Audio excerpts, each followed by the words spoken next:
Hello and welcome to Secrets of Organ Playing podcast. We are your hosts, Vidas Pinkevičius and Aušra Pinkevičienė. We've been mastering secrets of organ playing for more than 20 years and sharing them on this blog since 2011. On this show, which we create from our home in Vilnius, Lithuania, we strive to help you grow in every area of organ playing, including practice, technique, repertoire, sight reading, hymn playing, improvisation, composition, music theory, harmony, and many others. Our hope is to help you become a complete musician, or what we call as Total Organist, a program which we have created to help you reach your dreams faster than you would do on your own. If you are new here, we invite you to subscribe to receive free updates of this blog at organduo.lt. By subscribing, you will also receive free video how to master any organ composition and 10-day organ playing mini course. And now let's go to the podcast for today. Hi guys, this is Vidas. And Aušra. Let's start episode 287 of Secrets of Organ Playing podcast. And this question was sent by Laurie and also Dianne. And they both are our Total Organist students. And I've asked a question at the end of the week. What are they struggling with recently, And Laurie answered by writing, "My biggest struggle has always been just do it. If I can get myself to the organ bench, oh, and by the way, I have a practice instrument in my home. I can have a good time practicing, but for some reason it is very difficult to get myself to the bench." And then Dianne added, "I often have the same issue. I have a practice organ at home as well, but I'm not actively playing organ in any church right now. Our church only has a keyboard, and unfortunately they are happy with that. So I always feel like there are more pressing things for me to do than practice, but there are few things I enjoy more." That's a nice comment, Aušra, right? Yes, it is, and very sort of really common for, I think, many Just people. sitting down on the organ bench is half of the job, right? Yes, it is, because if you sit down, you definitely will play something. If you said to yourself, okay, I don't have an hour, I don't have half a day to practice, and I even don't have 30 minutes, maybe 15 minutes I don't have, right? What about just sight reading one page? What about 2 minutes, right? Can I sit down on the bench and play for 2 minutes without stopping? And guess what happens? You continue to play more, right? If you trick yourself like that. True. But for me, for example, if I have, want to relax when I'm playing, I usually play music that I know well. What would that be? Songs by ABBA? No, it would be like E-flat major Prelude and Fugue by J.S. Bach. Or if I don't have time, it would be one chorale by J.S. Bach. Performed by ABBA? Yeah, no, performed by me. And if I play piano, then it would be probably a piece by Johann Brahms. Or a suite or couple suites, couple dances from, J.S. Bach suites. You have a few favorites, right? Yes, I have a few favorites that make me happy. And you would take those favorites to an uninhabited island to yourself. Yes, or the middle movement of Beethoven's, Pathetic Sonata. I love it. In E-flat major. Well, who wouldn't? Beethoven is so sweet sometimes, especially his slow movements. Or sometimes I play Mozart's variations, in A major for piano. It's fun too. So it seems like you're a fan of gentle and sweet music, right, Aušra? Well, for relaxation, yes. Would you recommend to Laurie and Dianne perhaps to pick some favorite pieces to play? Sure, and maybe after playing that piece, your favorite piece, you continue playing something else, something that you need or want to learn. Oh, it's like give yourself a reward just for sitting down. Give yourself a candy, musical candy, right? I know, yes. And then once you had your candy, you can eat soup and vegetables and any other healthy stuff. Maybe not such a good idea to eat candy before soup, but you do it. yes. Nice. Well, but for example, for me, what is the most motivating thing to play, to practice, even when I'm tired and when I don't have time and when I just want to lie down and don't do anything. Like yesterday, for example. Mm-hmm. I had very stressful and long day. Doing what? Well, I was teaching at school, Mm-hmm. and then in the middle of that, I had to go to the hospital to get my medicine. And what did I And do then, during that time? you drove me to that hospital. Uh-huh. But then later on, I had to come back at school with all my medicine in a cold bag, cooling bag, Mm-hmm. and I still had to teach a few classes. And Vidas was waiting for me in the car that time. Mm-hmm. And then, I had to come back home to do all the, homely stuff. And then I felt so exhausted. So I decided to take a walk. So Vidas and I walked in the woods for maybe an hour or an hour and a half. And then I still felt, really exhausted. And Vidas told me, oh, don't practice today. But I thought, I have to practice today because it was Friday and upcoming Tuesday I have a recital. How was your So blood pressure yesterday? it was good. It was low. Low. Yes. So low is good Yes, low is good. for you. Yes. The reason I suggested you skip practice is because I was worried about your blood pressure jumping up to the sky. Well, you better worry about your blood pressure. Why? I don't know. Okay. Then I guess walking in the woods really helped you to relax and get some energy from the growing things. Yes, but to make a long story short, what I meant, that if you have upcoming performance, any kind of performance, church service, recital, hymn festival, it will push you to practice regularly. So, you always need to have a goal and to set a date by which you have to learn something and to do something.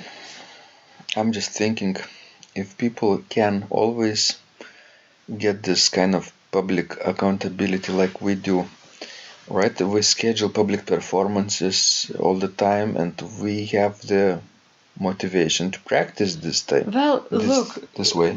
both, Laurie and Dianne told that we have home organ, so we can make recitals, home recitals for their family or their friends, Right, invite neighbors. pets. If they have pets, they could their pets could sit around. Well, home music, home concerts, it's a good idea. Maybe, ask your neighbors, maybe we have never heard organ playing. And maybe we don't know that you are playing organ. Yes, what if their level is too low for performing in public? If they feel they're just beginners, what to do then? Well, anyway, if you will practice, you will improve. And you could perform on at your level, right? You don't necessarily have to play Beethoven, Sure, or Vierne, but you could play two-part inventions that's right. or something, hymns. You could play hymns. Yes. Even if you can't play 4-part hymns, you can play soprano and bass with the hands only. And that would sound actually very nice. Yes, and as Diane wrote that her church, has only a keyboard and doesn't care, of getting organ. Maybe she could look for another church. Right. Don't feel like you have to work there or play there all your life, right? If you do your art and your art is not appreciated there, so why ever, right? True. If the church maybe feels that they have other priorities, of course they should have other priorities besides organ, but organ is, remember, is also very important integral part of the service. Besides pastor or priest, organist is sort of communicator and collaborator on the same level, and probably the most highly trained professional in the congregation. True. So yes, go where you would be more appreciated. I'm not sure if she is feeling that way, but if that would be the case, I would probably slowly start looking elsewhere. And when you have an organ at home, think how lucky you are, because there are so many organists who would do anything just to have an organ at home, and we don't. So you are privileged. Your situation is privileged, so take advantage of it. And when you don't have an organ at home, when you have to go out and play someplace else, you feel more motivated actually. Like if we go to the gym, right, and we want to work out in the gym, we feel more motivated than to working out at home, right? Because what, we were paying for the membership at the gym, right? It's an investment, and other people will be practicing in that group too. So it's sort of supporting each other. So going out to the church to practice is actually good, healthy. Yes, A lot of artists don't like to work and create at home because of family situations, right? So they kind of set up their studio on the other side of the town, maybe. Well, with many artists in Lithuania, I think it's another reason why we don't want to work at home. Because at least in Soviet times, artists drank a lot of alcohol. And if you have a family, you definitely wouldn't want to do that in front of your kids and your wife. Mm-hmm. So I think it was sort of their way to escape and to be a little bit bohemian. Right. That's my opinion. No, you are definitely right about that. That's another side of creating art, right? Escaping reality. So, but I don't think many organists have the same problem as artists used to have in those days. Right, and because organists are always creating alone and performing alone, we're used to being alone. An artist, they get together in groups sometimes, right? They discuss art and not only art, but in groups it's a different feeling. Okay, so closing probably advice would be to get some public accountability. Definitely. Yes, I think this would be the best motivation.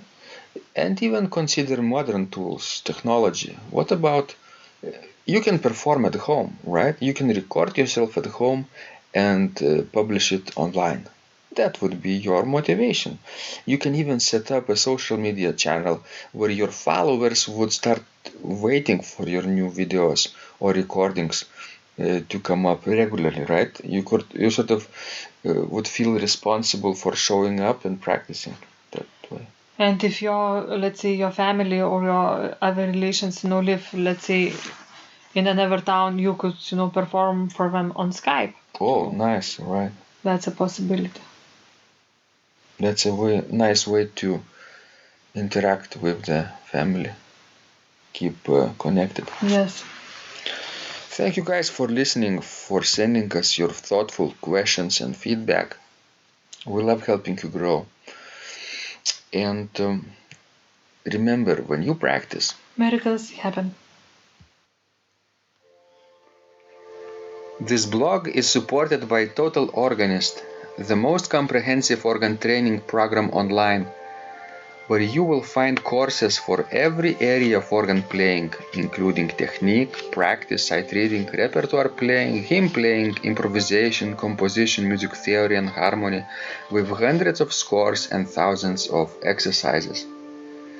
Here is what some of the students are saying.